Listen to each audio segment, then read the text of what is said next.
Now we're going to go ahead and make a mixture that binds it. Now what really makes this Turkish is the use of just the plain yogurt. Now we're going to take an egg,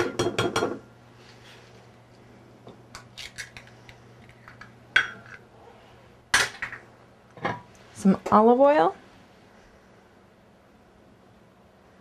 about 2 tablespoons maybe, and about a tablespoon of yogurt.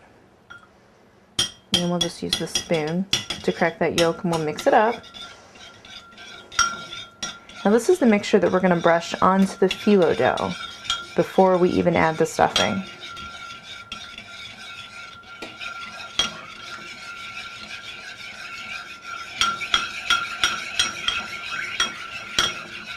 Okay.